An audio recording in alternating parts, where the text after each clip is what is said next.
Training camp battles defensive backs today. We're breaking down corners. We're breaking down safeties. Who are the players to watch? What are some of the things that could transpire in camp as we get ready for 2024 on today's Locked On 49ers?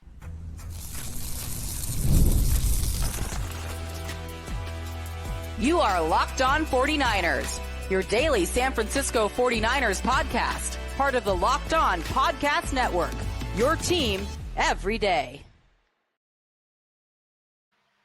Welcome to Locked On 49ers. Brian Peacock and Eric Crocker at BD Peacock at Crocky209. Thanks, everybody, for making us your first listen on the Locked On Podcast Network, your team every day. Of course, we love our everydayers, and we love when you subscribe on YouTube or wherever you are listening to this podcast. Today's episode of Locked On 49ers brought to you by LinkedIn Jobs. LinkedIn Jobs helps you find the qualified candidates you want to talk to faster. Post your job for free at linkedin.com/LockedOnNFL. That's linkedin.com/LockedOnNFL to post your job for free. Terms and conditions apply. For those of you on YouTube, you could probably see Croc and I both playing away games. We're road games today, road dogs on Locked On 49ers. Happen to both be at our uncle's pads doing this episode as we travel. As we prepare for training camp here. Croc, I hope you're doing well over at your uncle's hood. I'm doing well at my uncle's hood. Good, fun footnote about my uncle's hood. Shout out Uncle Mark. Let me use the crib. This same room I'm recording in right now, this used to be my house. My dad sold the house to my uncle. This is the room I used to record in. Little demos, playing guitar, young BP, playing music back in the day. So I am actually... I am a veteran of recording things in this room, just never a podcast. So back in the hometown right now.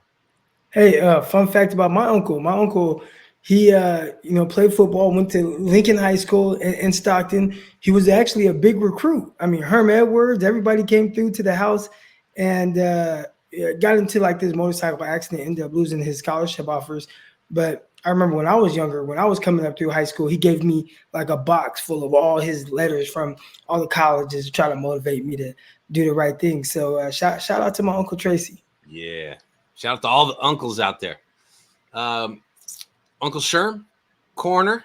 We're talking corners today. We're talking DBs. I want to start with the safeties, Croc, because we'll find out what the injury designation is for Talanoa Hufanga coming into 49ers camp. And my question to you would be, how important is Talanoa Hufanga to this team this year and to this defense? Tore his ACL week 11 last year. The last we heard a report in the springtime was that the expectation was that at some point in camp, they're hoping to have Talanoa Hufanga back. Now, he might not be ready to go day one of camp. He might start on the PUP list, but you can join the team anytime from the PUP list unless you start the season on the PUP list, and then you have to lose a certain amount of weeks going into the season.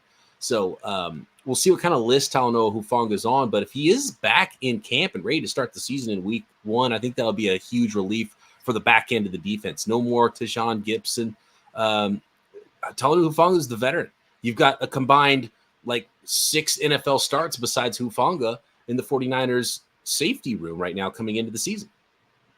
I think it's a big need. This is someone that when he is playing at his kind of peak ability, peak level, this is an all-pro player. So, those guys just aren't easy to replace. I think they felt him, physically. I think, emotionally with the passion that he plays with, the instincts that he plays with. You miss all of those things. Now, unfortunately for him, and Brandon Ayuk is kind of feeling this as well, not saying these guys are easily replaceable, but definitely when you look at the safety position, how much do the 49ers value it? Like, what resources have they poured into the safety position? I think that tells you a lot about how they feel, hey, we can get some guys. Not saying it's going to be plug and play, and whoever steps up in the absence of Talanoa Hufanga is going to be him, but some of the young guys are going to be some opportunities out there, and, I think you missed that playmaking aspect of it, and we really felt that, especially down the stretch of this past season. But I think from the standpoint of the position that he plays, again, important to have him out there, but if you don't, I don't know how much that moves the needle. And I have a feeling that Talanoa Hufanga, as good as he is one of those players that if he comes back, he for himself, needs to have a good year going into a walk year, going to be a free agent after the 2024 season. I wonder if he's one of those players that the 49ers are going to have to start letting walk at certain positions because they're paying too many guys at too many other spots. And is that why they drafted a thumper of a safety in Malik Mustapha in the 4th round? Could Malik Mustapha, could this be his, like, okay, sit back, play behind Talanoa Hufanga, and next year be ready, because that might be your job as the starting strong safety for the 49ers. I feel like it's a really big camp. He's definitely one of my players to watch, but I don't know what he's battling for unless he's battling with George Odom to start at safety because Talanoa Hufanga is not ready to play yet. Well, the 49ers are in a great position in the sense of just having some guys that they have put some resources into, whether it's Mustapha, whether it's Ji'ayir Borwn, right? Like, that's a guy, he was just drafted last year, played his rookie season, got a lot of valuable playing time and experience that he's gained. And then this past offseason, again, drafted Malik Mustapha. So, it's not like they've just completely neglected the safety position. I personally, ideally, would like to see the 49ers, really go after a stud safety. Not sure they've been like that guy the last couple of years. Maybe Cooper DeJean, who they had an opportunity to get. But aside from that, I feel like, we have put resources there. Let's see what happens. And I think that they have put themselves in a good position to where these guys will potentially have an opportunity. And as a young guy, that's all you can ask for. Like, do I have an opportunity to get on the field? And in the absence of a guy like Talanoa Hufanga, you have an opportunity to really make your mark in his defense and create a role for yourself. We saw Hufanga do that, right? People forget kind of his rookie year. When did he start playing a lot? Jaquiski Tartt went down with an injury. All of a sudden, Hufanga comes in, has to play. Eventually, Tartt came back from injury. But what happened? They were kind of splitting time, splitting reps a little bit. And it started to become more and more clear as the season went on. I don't think Jaquiski Tartt is going to be back with the 49ers. So Hufanga definitely took advantage of an opportunity when the guy was down. Can one of these two young guys really take advantage of it and solidify themselves as maybe the safety tandem moving forward, kind of the Jimmy Ward and Jaquiski Tartt of this more modern era? And last year, 49ers third-round rookie safety Ji'ayir Borwn had a very similar rookie season to what Talanoa Hufanga had. And it was kind of a similar prospect coming out. Ended up playing strong safety in place of Hufanga. Got, I think it was 5 starts down the stretch, did Ji'ayir Borwn. He had 2 interceptions on the year. He played in 15 not games. Including he had a Super Bowl interception too, and I'm pretty That's sure true. It doesn't count. Yeah. I'm just talking regular season here. So add another big play in the Super Bowl there for Ji'ayir Borwn. I mean, that's huge experience for Ji'ayir Borwn. And I'm sure the expectation is for the 49ers. I mean, if Hufanga's there early in camp, Ji'ayir Brown's early in camp, those are the starters. I expect to see Ji'ayir Borwn, number 27. He didn't change his number on us, did he? All these guys changing numbers. I have a feeling we're going to get some number switches on us. But I'm expecting to see him out there.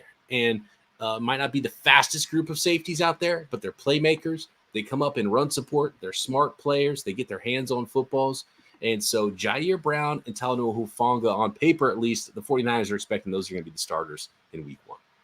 I think if the 49ers have shown one thing over the last couple of years, maybe they don't need a safety that's super fast. They've been able to kind of mask guys' speed at different times. Maybe you don't want them to be vulnerable out there. I think a team that likes to play a lot of quarters, in quarter safeties have a lot of vertically pushing routes that they have to match vertically. That can be a little bit more difficult if you don't have the best turn and run ability. But 49ers, again, it's not like Gibson was a burner. Again, Talanoa Hufanga, I think he plays fast running downhill. Not the fastest guy who turn around, but plays faster with his instincts. Maybe the 2 younger guys, again, not as fast, but maybe the 49ers don't need the speedy guys on the back end. When it might happen, I'm sure the defensive back coach would say, I would not mind having speedy guys, exactly. But I don't think it's a necessity. Yeah, I mean, Tashawn Gibson wasn't fast either. Malik Mustapha, I think, has got the best 40 time of the entire group. You got Taylor Hawkins as sort of the 5th safety there. He had a pick. He had a pick in his only start of his career, which was, I think, in the game that Tyshawn Gibson missed, right? I'm trying to think of which game it was. Taylor Hawkins had the interception in. But Taylor Hawkins, sort of the fifth corner, can he fight to stay off the practice squad this year? George Odom's, the special teams ace, and I think it's a pretty clear picture of what the 49ers expect from their safety group. You got Eric Harris, who was a undrafted free agent last year, got an uphill battle to try to make a roster. You got Jalen Mahoney, who's an undrafted free agent rookie this year out of Vanderbilt, who's going to fight to get a practice squad spot. But I think the safety position is pretty clear of what the 49ers want and what the 49ers hope to happen here with the rookie and Malik Mustapha kind of playing some special teams and maybe watching a little bit from the sideline as he gets ready for NFL life and gets acclimated there. So strong group of safeties if everyone's healthy. I like it. Playmakers, they're tough. They're smart. I think the real battles in the defensive backfield, Croc, are going to happen in corner. So let's break down the corners going to camp with the San Francisco 49ers next.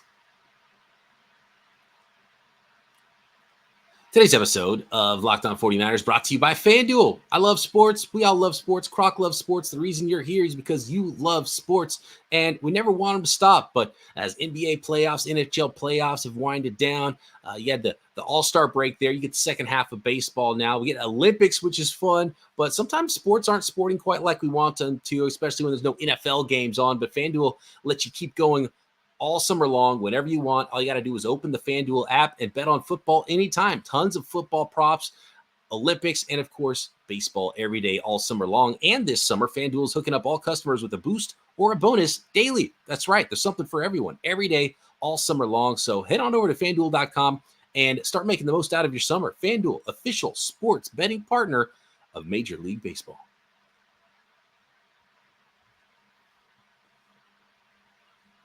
All right.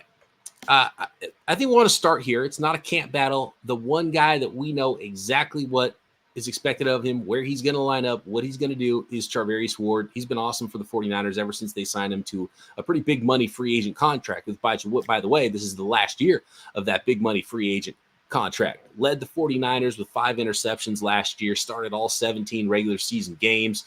He had games where he played just strictly that left corner spot.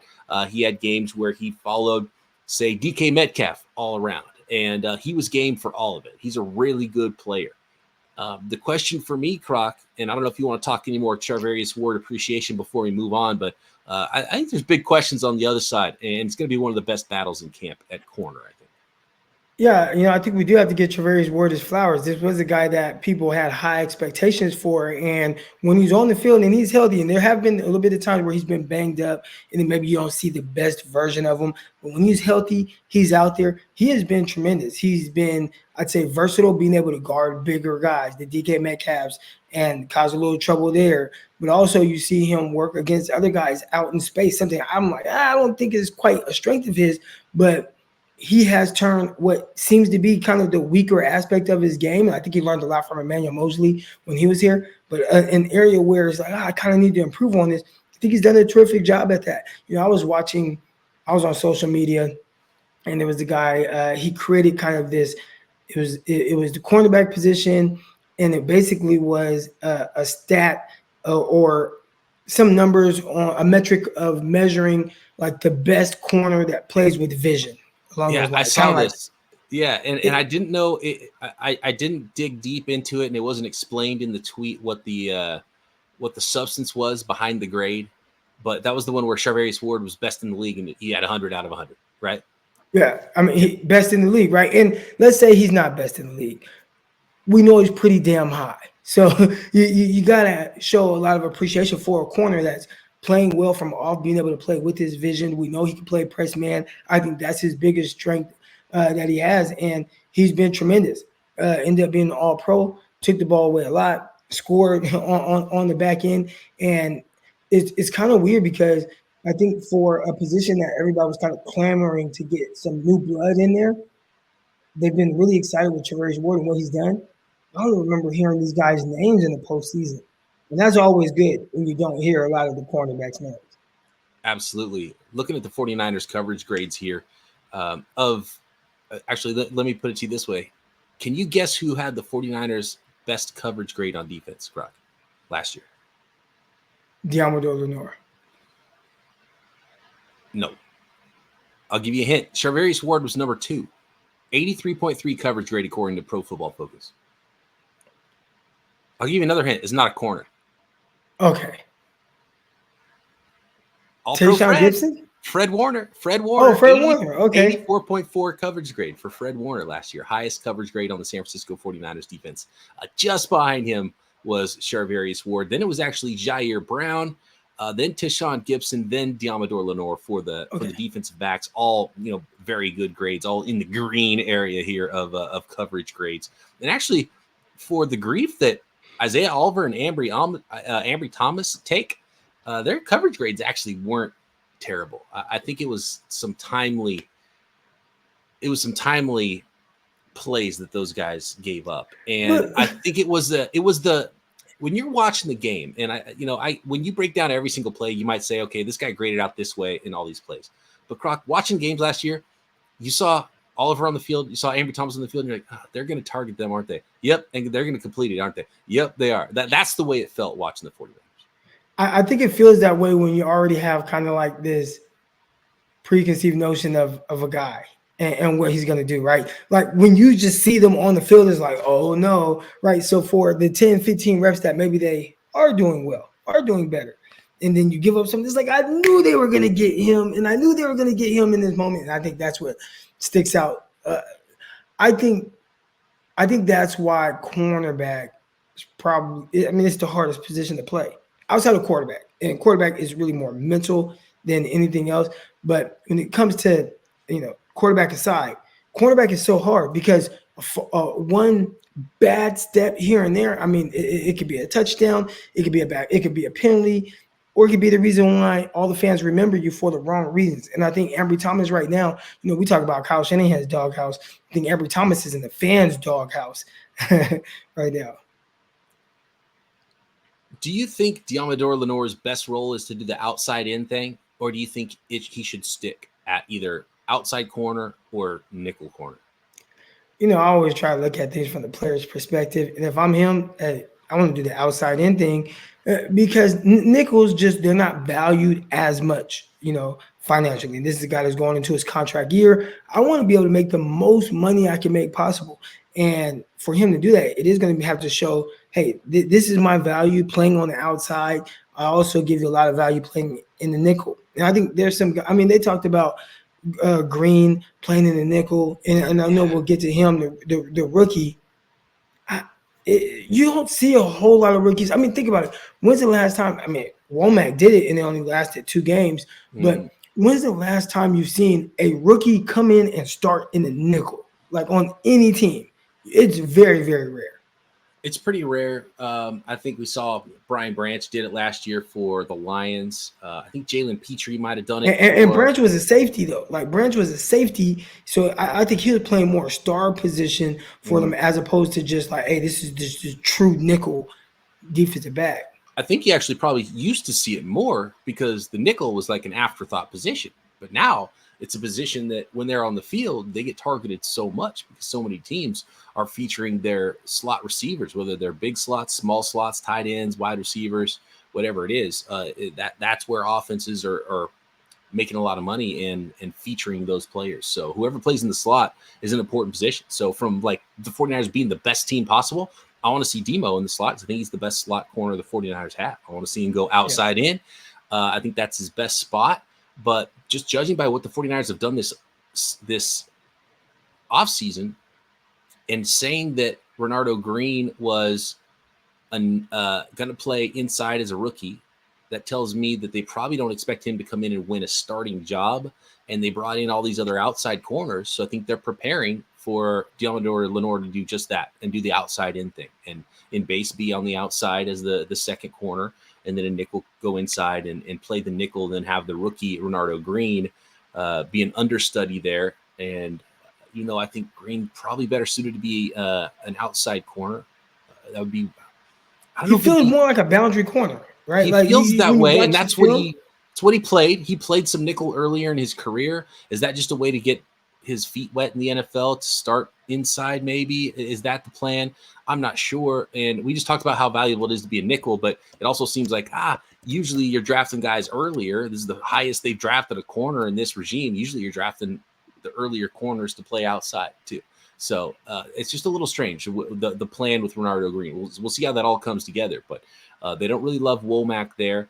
And all the other guys they brought in are outside corners. So I think they probably have a plan to play Diamador Lenore at least sometime inside and probably start as that number 2 corner on the outside as well. Which brings us to, Croc, a number of players that are going to be battling for playing time, being that second boundary corner in nickel situations, battling for just roster spots, battling for potentially the practice squad.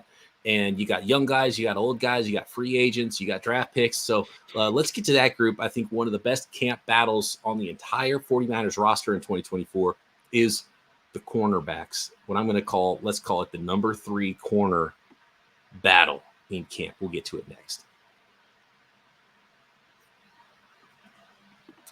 This episode of Locked On 49ers is sponsored by LinkedIn Jobs. When you're hiring for your small business, you want to find quality professionals that are right for the role. That's why you have to check out LinkedIn Jobs. LinkedIn Jobs helps you find the right professionals for your team faster and for free.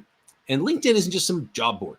LinkedIn Jobs helps you hire professionals you can't find anywhere else, even those who aren't actively searching for a new job but might be open to the perfect role in a given month. Over 70% of LinkedIn users don't visit other leading job sites. So if you're not looking on LinkedIn, you're looking in the wrong place.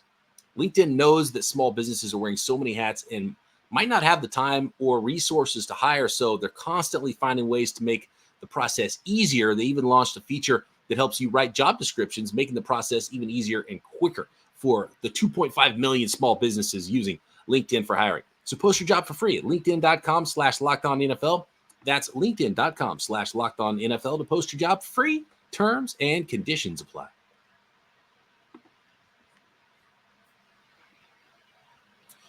My player to watch, Croc, is the guy that we didn't get to watch last year as a rookie, and that's Darrell Luter. He's kind of the forgotten guy in the 49ers defensive backfield, second-year player out of South Alabama. And just for those folks that don't remember the 5th rounder from last year, because he barely appeared for the 49ers in the second half of the season, Darrell Luter Jr., corner out of South Alabama. He was a 5th-round pick in the 2023 draft. He's 6 feet, 190 pounds. He's got long arms, 32-plus inch arms, big hands as well, 10 3/8-inch hands. That's like some of the biggest hands on the entire football team, counting linemen. 4.46 in the 40 with that really good size. 40.5-inch vertical as well. His short area stuff wasn't super dynamic, but it was fine. Short area testing, 1.54 in the 10-yard split, 4.43 in the 20-yard shuttle. So a really good physical profile for a small college South Alabama cornerback. I think the 49ers might have more expectations for him, but it's also guarded expectations because they did bring in a lot of veterans to compete with Darrell Luter.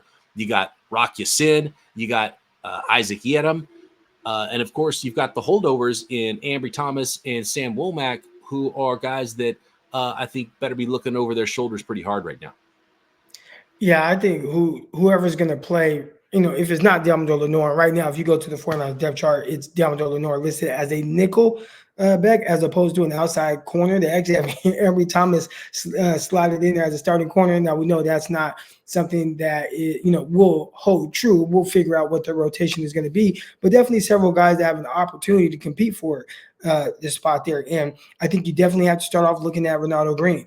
What is his role going to be? It's going to be in the nickel. We talked about that in the last segment. It's going to be him playing on the outside, something he did very well in college. Really reminded me a lot of Roger McCreary.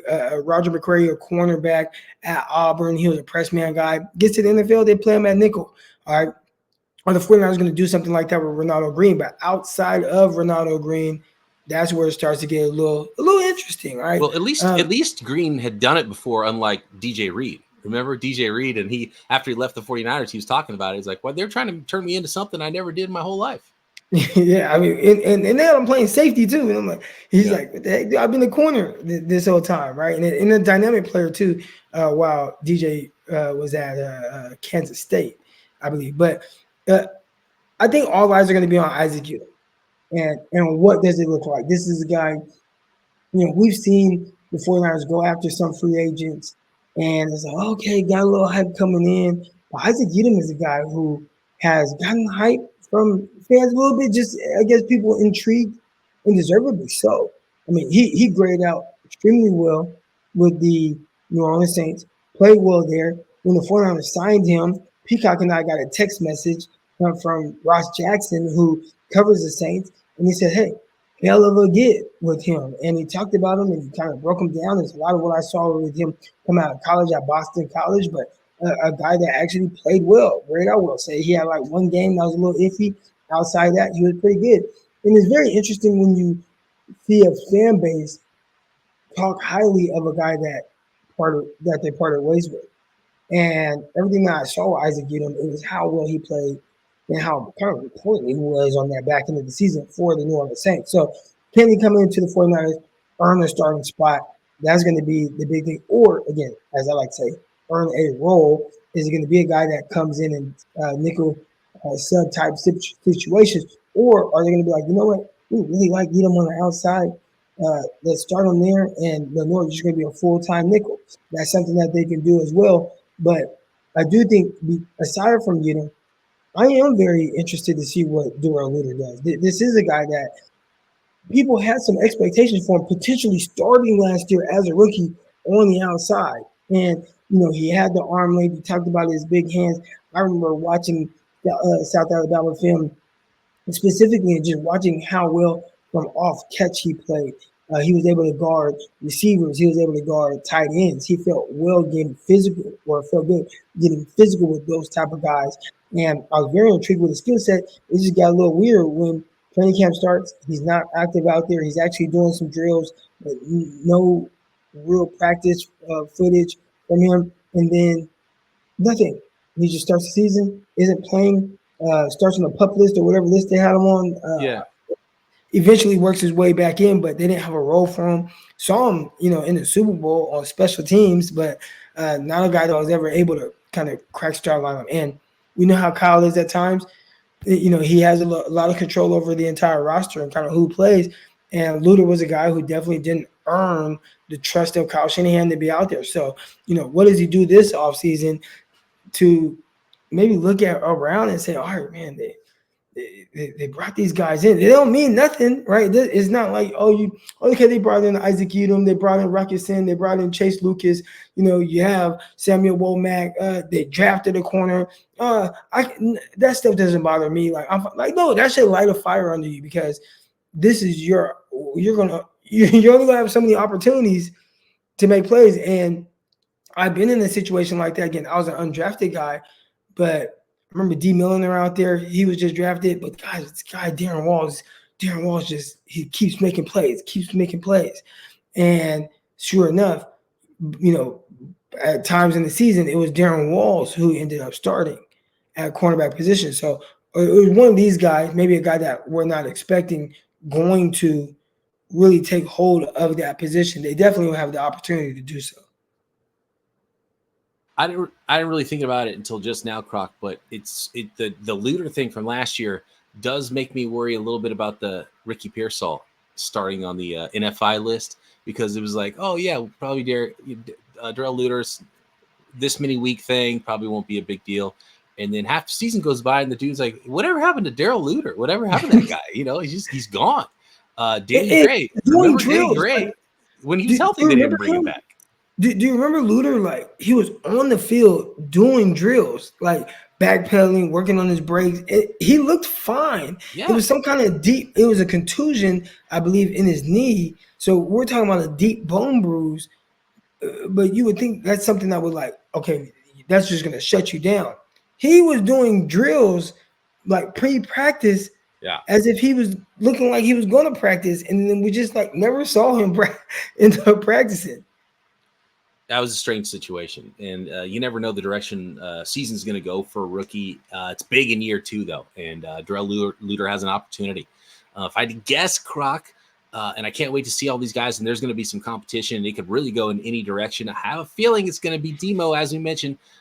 start outside, move into nickel in nickel situations. Renardo Green behind him. Isaac Yiadom comes in as the number 3 corner with Luter behind him, which means there's probably only one more spot, and it's either Womack or Ambry Thomas or Rock Ya-Sin that are battling maybe for that last spot on the 49ers roster at corner, unless there's an injury. There's a few other names, Kimon Hall, who's an undrafted guy last year, and Chase Lucas, who they brought in from Detroit, who, if I'm not mistaken, is more of a special teams guy. And so can't wait to see what he looks like, because I don't know a lot about his game as we sit here right now in July. So there's going to be a battle. It could be a bloodbath at corner, Croc, because the loser might be starting. I mean, the winner might be starting in 3 corner sets, right, in nickel, and the loser might be off the roster. Yeah. And that's the NFL, man. I tell people all the time, when you're there and you see it, you realize right away there's just not as much separation between guys as people think. And you might have someone that plays at a very high level like Ji'ayir Borwn. You might have somebody like Darrell Luter who does a really good job of doing his job. And outside of that, it's like who just ends up making more plays than the next guy, and that's going to be the difference. It is likely not going to be an ability issue for these guys. And who can play special teams. So watch out for who's making tackles on those coverage units as well. Watch out for who's in what group on special teams. Yeah, if you're in that first group, yeah, that kind of gives you an idea of who has an edge. Let us know who you're looking forward to watching in camp in the defensive backfield, corners and safeties. Let us know at BD Peacock, at Crocky209, or in the YouTube comments. Make sure you subscribe while you're there. Thanks everybody for making us your first listen. And for your second listen, stay right here on the Locked On Podcast Network. We got 200 podcasts covering every single team and every single league you are into, and including the 24/7 sports coverage of Locked On Sports Today. You can find on YouTube, streaming all the time, and on the Amazon Fire, and coming to more smart TVs as well near you. Croc and I back tomorrow right here, Locked On 49ers.